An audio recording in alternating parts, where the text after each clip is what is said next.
Здравствуйте, мои дорогие подписчики! Добро пожаловать на наш канал! Не забудьте подписаться на наш канал, чтобы быть в курсе новых видео. Бэрон пытается убедить Дилана носить с собой пистолет. Когда Дилан говорит, что не может направить это ни на кого, Бэрон спрашивает, пытается ли кто-нибудь его убить, и предлагает ему это сделать. Дилан бросается в сад, говоря: «Нет, я этого не хочу». Когда господин Кудрет приходит к Дилану и спрашивает, в порядке ли он, Дилан объясняет, что он очень боится пистолета и своих чувств. Господин Кудрет пытается защитить нас. «Если у вас проблемы, не делайте этого, чтобы защитить себя», объясняет он ему намерение барана. Затем, прежде чем отвергнуть это, он говорит: «Подумай о том, что я сказал, и прими решение, моя дорогая», и уходит. Пока Бэрон находится в своем кабинете, звонит господин Седат и говорит, что вы хотите купить мои акции. После этого Бэрон вечером приглашает его в особняк, соглашается поужинать и раздать автографы. Баран звонит Ферату, сообщает ему об этом и просит присутствовать на ужине. Затем он идет в сад к Дилану. Когда Бэрон говорит: «Я не хотел пугать тебя пистолетом», Дилан говорит: «Я согласен с тобой, но я не хочу прикасаться к пистолету». Когда Дилан говорит: «Хорошо, я буду осторожнее, я все равно не умею пользоваться оружием», Бэрон отвечает: «Спрашиваешь, я тебя научу».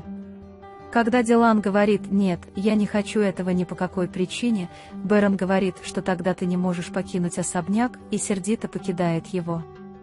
Джихан приходит к барану и говорит, что есть что-то важное, и говорит: «Господин Кудрет, давайте пойдем в учебную комнату и поговорим там». Дуль входит в комнату Ферата с намерением сказать ему, что Азади Ханем и Хасан женятся. Когда Ферат не уверен в выборе наряда, он просит Гуля о помощи.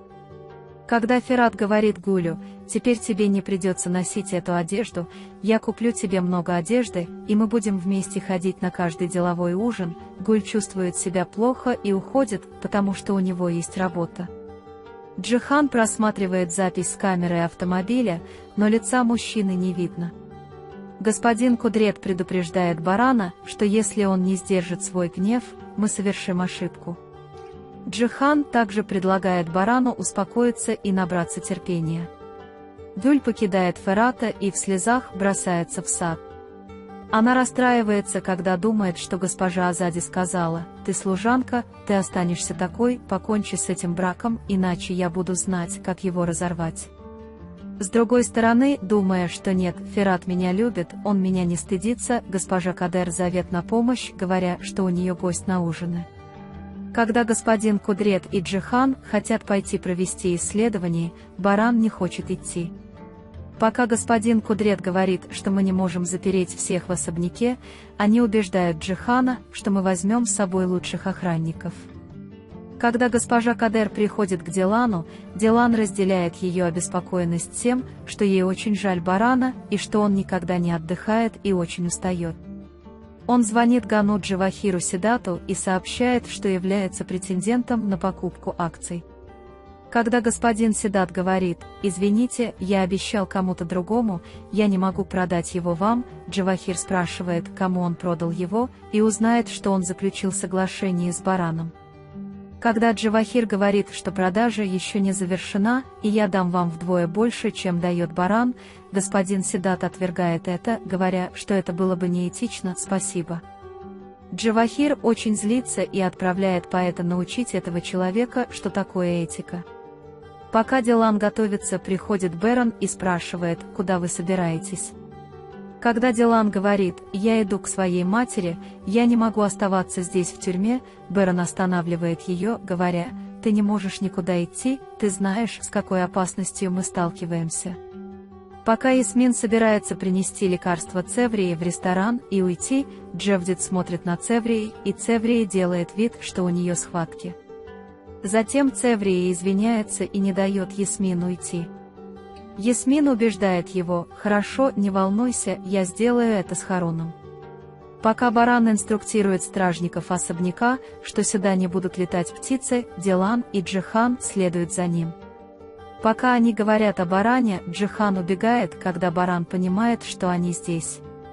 Ясмин готовит салат из киноа, показывая его Харуну и объясняя советы.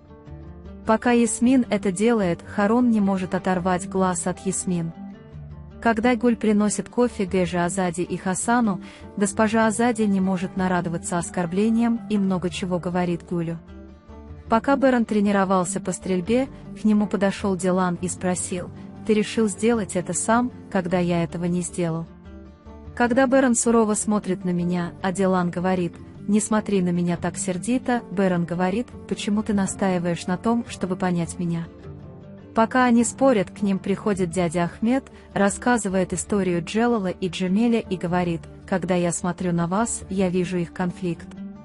Он объясняет, что им нужно понять друг друга, и уходит. Баран приходит к Дилану и говорит: «Дядя Ахмед прав, я не должен был тебя заставлять, мой опыт подтолкнул меня стать Джелалом, но ты Джемаль, Дилан, ты любящий, сострадательный, в тебе воплощено все прекрасное, вот почему я так сильно люблю тебя. Когда вы говорите: я совершил большую ошибку, заставив тебя измениться, я пытался уничтожить женщину, которую люблю, потому что я любил тебя таким, какой ты есть», говорит Дилан, «я тоже любил тебя таким, какой ты есть, спасибо за понимание меня. Я вижу, что он переживает и боится за нас, мы сильны вместе своими разногласиями». Когда он говорит «Баран», они целуют Барана в лоб и обнимают его. Пока Джавахир с нетерпением ждет новостей от Шаира, Шаир звонит, но не говорит ничего, что могло бы его порадовать. Когда госпожа Сабиха приходит в особняк, Хасан приветствует ее и делает ей комплимент. Госпожа Сабиха говорит: «Я пришла встретиться с Геном Бараном». В этот момент пришла госпожа Азади и разозлилась, потому что она не подошла к этой женщине. Когда Хасан сказал: «Я даже не смотрю на ее лицо, я думаю, что я ей нравлюсь», госпожа Азади очень разозлилась и сказала: «Я больше никогда не увижу тебя рядом с этой женщиной». Пока Дилан и Баран находятся в кабинете, Дилан очень рад, когда приходит Сабиха. Когда Бэрон говорит: «Я пригласил его, и мы поужинаем вместе», Дилан просит Гэжу Азади ничего не говорить. Он бросает эту тему, потому что Бэрон ничего не говорит. Когда госпожа Азади злится и спрашивает, откуда взялся этот ужин, Джихан успокаивает ее, говоря: «Мы собираемся пообедать на улице одни». Ферат приходит к Гулю и предупреждает, что скоро придут партнеры, чтобы они не видели тебя во время службы. Гуль уходит от Ферата, говоря: «Азадесские дамы стыдятся меня, значит, он прав». Когда Баран объясняет Гэже Сабихе, почему он усилил меры безопасности, и просит Гэжу Сабиху с этого момента проводить ваши рабочие встречи в особняке, госпожа Сабиха соглашается. Пока Гуль на кухне думает о том, что сказал Ферат, когда госпожа Кадер говорит: «Поторопись, дочь моя, скоро прибудут гости», Гуль думает, что мне делать, как меня теперь не показывать на публике. Когда Джевдет благодарит Ясмин за то, что она заставила ее чувствовать себя хорошо, Харун извиняется и говорит ей с этого момента работать здесь, и Ясмин соглашается. Он говорит Джевдету: «Не ищи больше повара, зять, я начну завтра». Пока все смотрят на господина Седата, приходит Джавахир и говорит, что я купил акции у Седата. Вы можете поделиться своим ценным мнением в разделе комментариев. Не забудьте подписаться и включить уведомления, чтобы видеть больше видео. Увидимся в следующем видео. Береги себя. До свидания.